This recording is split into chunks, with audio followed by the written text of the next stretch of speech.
Hi everyone, welcome back to our channel with DirtBClean cleaning services here in Lethbridge, Alberta. And today we're just going to be talking about move out cleaning process. This is one of those cleaning that most people does not like to do, so we love to do this type of cleaning. I really love it actually. It's really fun to do. It can take very long time to do, but yeah, let's get into it right away here. So as you can see in this video, what I started with is the refrigerator because oh my gosh, the refrigerator can take like long hours, but it requires some steps. So I will take out all the shells and clean them individually, rinse them, wipe them down, as you can see in this video.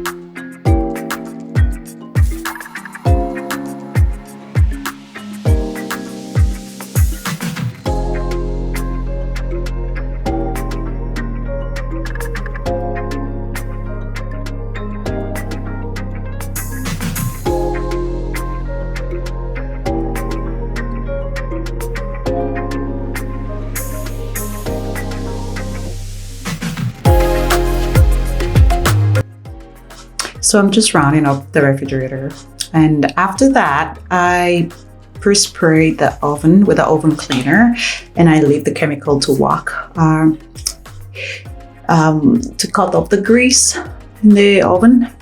So that's what I'm doing. So that was what I did, and then while I'm waiting for that to soak in, I like to just wipe down the cupboard to just get it out. And as you can see in this video, I'm using just soap and microfiber to just wipe everything down from top to bottom, as well as using the magic eraser. I love that magic eraser.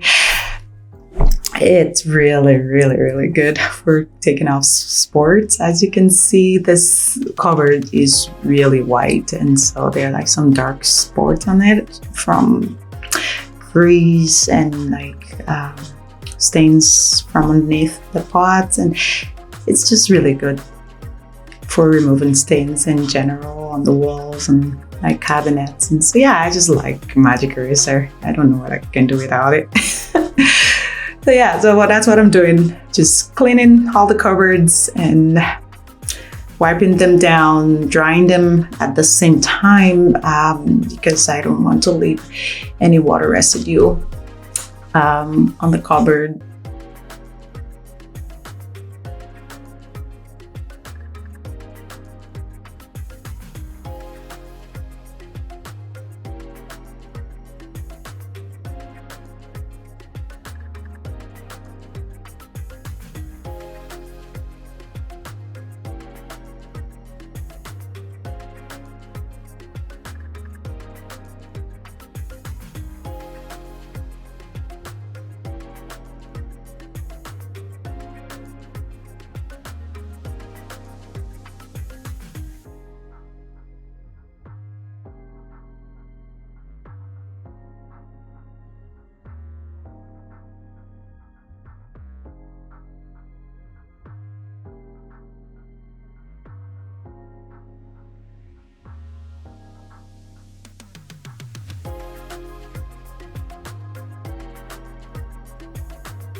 So usually by the time I finish cleaning all the cupboards, depending on how dirty the cupboard is, the oven will be ready to be cleaned. And again, I just put a little bit of Dawn soap in the bucket with warm water, and I just kind of wipe it down and clean it. And sometimes I use a high-end sponge if there are tough stains in the oven. just to scrub it down. And as you can see, that's what I'm just doing. I'm just scrubbing, like literally. That's all you need to do. Just scrub and scrub really well. Get all the dirt out. I took out all the things on the oven and just kind of clean them individually, and then put them back. Clean the tray. And now we're in the toilet. So right, what I like to do when I start cleaning the bathroom is I like to pre-spray the toilet. I like to disinfect it first, pre-spray, put like a ball cleaner in it. And while I did that, and I just kind of, when I leave it to soak, I kind of just go and do other things like cleaning the cupboards and and as you can see also, you see I'm not using a microfiber to clean the toilet. I don't like that. I feel like it's gross. So I kind of use a paper towel to like clean the toilet, that way, all the hair and all the stuff there just goes in the garbage. I don't have to use the microfiber. I only kind of use my microfiber to clean, countertop cupboards, like things that, I don't know. I just don't like it. It's just my own preference. Well, let's go on. So yeah, I disinfect everything. Like the spray bottle you see in there is a disinfectant that is in there. So I just love to disinfect everything. The laundry area, the washer and the dryer get disinfected as well. Just, it smells really nice and everywhere. Disinfected the doors and everything. So vacuum the floor, wipe the floor, the baseboard, just all that thing. I know it's a lot of things to do, but at the end of the day, everything will just come out really nice. So yeah, well, I just wanted to say again, thanks for watching our video, and you can just subscribe to our channel. Have a great day.